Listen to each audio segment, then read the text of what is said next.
আমরা এককভাবে নির্বাচনের প্রস্তুতি নিচ্ছি এবং সেক্ষেত্রে আমরা ৩০০ আসনই আমাদের লক্ষ্য।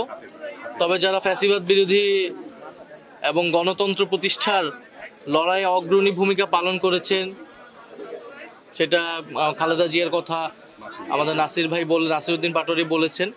ওনাদের বিষয়ে আমরা ওনাদের সম্মানে হয়তো আমরা সেসব জায়গায় আমরা প্রার্থী দিব না, বাট এছাড়া আমাদের সর্বাধিক আসনে আমরা আমাদের প্রার্থী শাপলা কলির জন্য আমরা প্রার্থী দিব এবং বাংলাদেশের মানুষের কাছে আমরা সেই আহ্বান জানিয়েছি। এবার বাংলাদেশের ইতিহাসে নির্বাচনী যে সংস্কৃতি, যে আমরা দেখি যাদের টাকা আছে, যারা এলাকায় গডফাদারগিরি করে, তারাই নির্বাচনে দাঁড়ায়। আমরা সেই সংস্কৃতিকে এবার চ্যালেঞ্জ করতে চাই।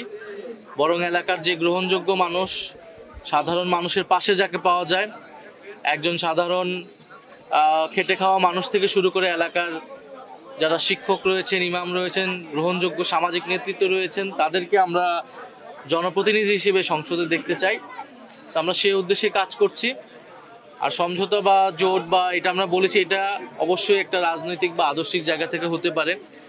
যদি সেরকম কোনো সম্ভাবনা তৈরি হয়, যেমন জুলাই সনদের বিষয়টা আছে, জুলাই সনদে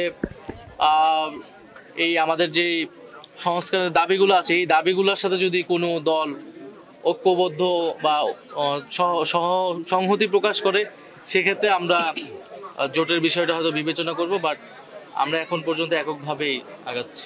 আমরা এই মাসের 15 তারিখের মধ্যে আমরা হয়তো আমাদের প্রাথমিক একটা তালিকা আমরা প্রকাশ করব।